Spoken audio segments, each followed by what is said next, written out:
పగవాడు నిన్ను చూసి ఆనందించే స్థితిలో దేవుడు నిన్నెప్పుడు పెట్టాడు. హల్లెలూయా. మన శత్రువు మనల్ని చూసి అతిశయించేటట్లు, మన శత్రువు మనల్ని చూసి నవ్వేటట్లు, నవ్వుల పాలయ్యేటట్లు దేవుడు మనల్ని ఎప్పుడూ చేయడు. ఒకవేళ నీతిమంతుడు 7 సార్లు క్రింద పడినా మళ్ళీ తిరిగి లేస్తాడంట. నా శత్రువా, నా మీద నీవు అతిశయపడవద్దు. ఒకవేళ నీ స్థితి ప్రస్తుతానికి ఇబ్బందికరంగా ఉందేమో, ప్రస్తుతానికి నీవు ఎదుర్కొంటున్న శ్రమల వలన నీ తల దించుకున్నట్లుగా ఫర్ ద టైం బీయింగ్ ఉన్నావేమో. యోసేపు కూడా తన జీవితంలో కొన్ని సంవత్సరాల తరబడి శ్రమలు. యోసేపు జీవితంలో అతనికి ప్రధాన శత్రువులు ఎవరంటే అన్నలే యోసేపుకు ప్రధాన శత్రువులుగా మారిపోయారు. కొన్నిసార్లు విచిత్రం ఎలా ఉంటుందంటే, మన ప్రధాన శత్రువులు కొన్నిసార్లు ఇంట్లోనే ఉంటారు, ఇంకెవరో బయట వరకు వెళ్లాల్సిన అవసరం కూడా లేదు.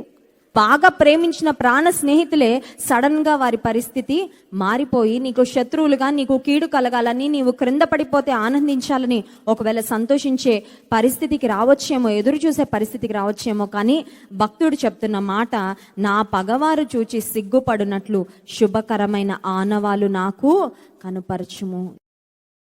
Download share chat.